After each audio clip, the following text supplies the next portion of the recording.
जय श्री गणेश दोस्तों। हमारी आज की कहानी है अंतर। कहानी अच्छी लगे तो प्लीज चैनल को सब्सक्राइब कर लीजिएगा। अब शुरू करते हैं कहानी। सीमा के ससुर सुबह सुबह मॉर्निंग वॉक के लिए निकलते थे।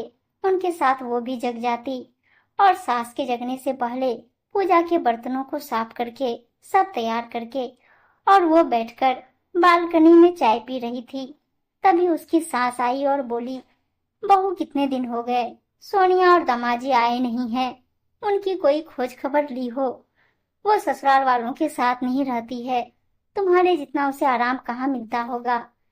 तभी उसके ससुर बाहर से आए और बोले, बहू तुम्हारी सास तो ऐसे बोल रही है मानो वो तुम्हें कितना आराम देती है। सीमा मुस्कुराने लगी तो उसकी सास बोली, आप औरतों के बीच में मत आया करो। ये हम दोनों के बीच की बात है। मैं तो इसलिए बोल रही थी कि बेटी पास के शहर में ही रहती है। अभी बीते साल जो हालात थे, लोग आना जाना नहीं कर रहे थे। वक्त संभला है तो क्यों ना हम उसे यहाँ बुला लें। वो बोली, माँ जी आप दीदी को फोन कर लीजिए और आप पापा जी के साथ यहाँ बैठिए। मैं आप दोनों के लिए चाय लेकर आती हूँ। और सीमा रसोई में चली गई। सामने सीमा की सास बोली, बहू तुम ही फोन करो, उन्हें ज्यादा अच्छा लगेगा। आखिर मेरे बाद तुम्हें ही तो सब देखना है। उनके सामने सीमा ने फोन किया और आने के लिए आमंत्रित किया। पूरे परिवार के साथ 2 दिन बाद सोनिया मायके आई। सोनिया के पति मनोज बोले, अभी कोरोना पूरी तरह खत्म नहीं हुआ है। बीते साल जो हालात थे, लगता नहीं ये इतनी जल्दी जाने वाला है। फिर भी आप सबने बोला तो हम आ गए। सीमा की सास बोली, अरे दामाजी, घर से ही ऑफिस का काम करना है, आप यहाँ से कीजिए। ऐसे भी आपके शहर में काम वाली बहुत महंगी मिलती है। कितने महीनों से मेरी बेटी खुद ही काम कर रही है। कुछ वक्त तो मायके में आराम कर ले। सोनिया के साथ मनोज जी को भी लगा कुछ दिन ससुराल का सुख ले। इकलौता दामाद जब ससुराल आता तो सास ऐसे भी आओ भगत में लगी रहती है। फिर उसे आसपास के रिश्ते कहाँ नजर आते हैं। सीमा के ससुर बोले, बहू दामाजी की आवभगत में कमी नहीं होनी चाहिए, परंतु अपना भी ख्याल रखना, क्योंकि पूरे परिवार की जिम्मेदारी तुम्हारे नाजुक कंधों पर रहती है। इतना अगर कोई घर में औरत को बोल दे तो मानो उसका काम उसे कम लगता है। 2-4 रोज तो सब अच्छा चलता रहा, जहाँ बच्चों को उसकी सास बस स्टॉप तक छोड़ती थी। अब वो भी सीमा को ही करना पड़ता था। एक रोज बच्चे को छोड़कर जब वो आई तो उसके पति समीर बोले, सीमा लंच बॉक्स जल्दी दे दो, ब्रेकफास्ट करने का टाइम नहीं है, मैं ऑफिस में कुछ खा लूंगा। वो बोली, 2 मिनट रुक जाइए, बस रोटी बनाकर डब्बे में डालना है। समीर बोले, घर के सारे काम हो रहे हैं मगर मेरा लंच बॉक्स अभी तक रेडी नहीं हुआ। वो बोली, मैं जूही को बस स्टॉप छोड़ने गई थी। वो बोले, वो तो माँ करती थी, माँ वहीं बैठी थी। वो बोली, अरे मैं दामाद जी के साथ बैठकर चाय पी रही थी। ठीक है, एक रोज देरी हो जाएगी तो क्या हो जाएगा। समीर बोली, माँ मेरा काम घर बैठकर नहीं हो सकता, मेरा ऑफिस खुला हुआ है। ठीक है, अगर आपकी यही इच्छा है कि मैं आज पूरा दिन भूखा रहूं तो यही सही। और वो चला गया। सीमा के ससुर सब देख रहे थे। बाद में उन्होंने अपनी पत्नी से बोले, रजनी तुम पहले बहू की थोड़ी मदद कर दिया करती थी। बेटी दामाद के चक्कर में तुम ऐसी उलझी हो कि अपने ही बेटे को आज भूखा भेज दिया। वो बोली, दामाद जी क्या रोज आते हैं, बेटी मायके आई है, थोड़ा तो उसे आराम मिलना ही चाहिए। वो बोले, तुम्हारी बहू भी किसी की बेटी है, कभी सोचा है तुमने? बीते 1 साल से वो घर का सारा काम खुद कर रही है। तुम्हारी बेटी कुछ महीने अकेले काम की तो तुमने उसे यहाँ बुला लिया। दामाद की आवभगत में लगी हो, परंतु बहू का मुरझाया चेहरा तुम्हें नहीं दिख रहा। तभी बेटी ने आवाज लगाई और वो वहां से चली गई।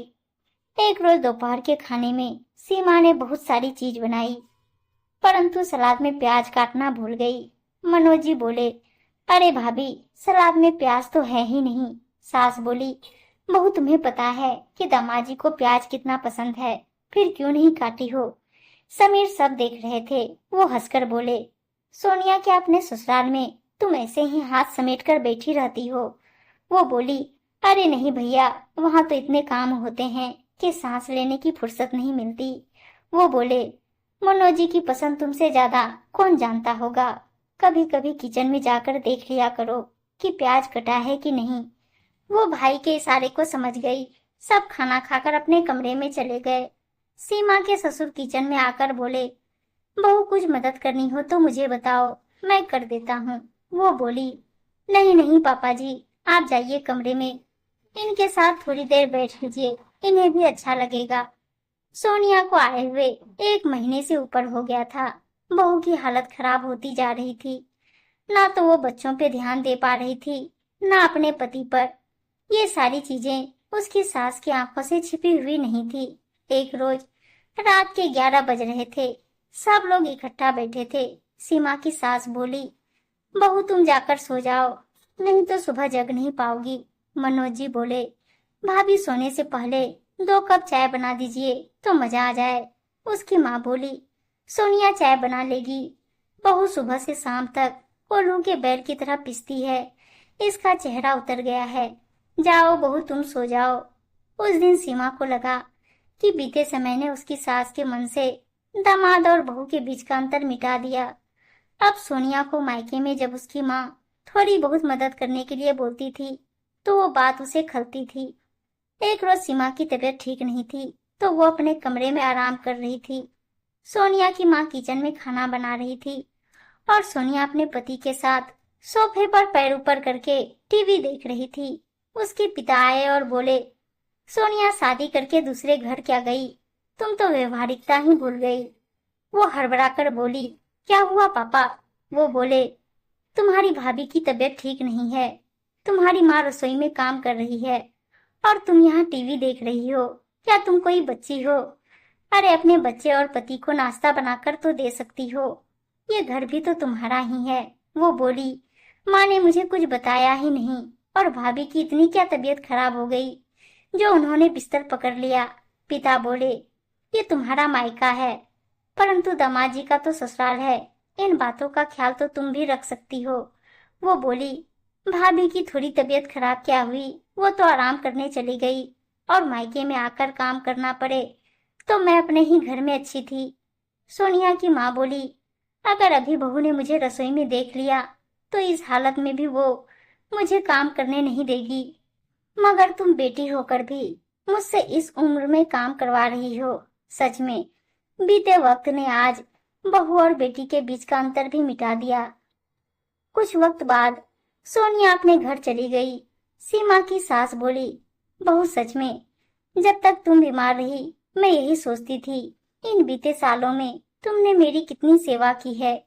मेरी हर बात को हंसी में उड़ा देती थी, अपने चेहरे पर मुस्कुराहट बनाए रखती थी। बेटी तो हवा का वो झोंका है जो थोड़े वक्त की ठंडक देती है। अपनी माँ को भूलकर तुमने मेरी सेवा की। ईश्वर करे हर सास को तुम्हारी जैसी बहू मिले। इतना बोलकर उन्होंने सीमा को गले से लगा लिया। उम्मीद है दोस्तों कहानी अच्छी लगी होगी और अच्छी अच्छी कहानियां सुनने के लिए चैनल को सब्सक्राइब और वीडियो को लाइक शेयर जरूर कर दीजिएगा। धन्यवाद दोस्तों।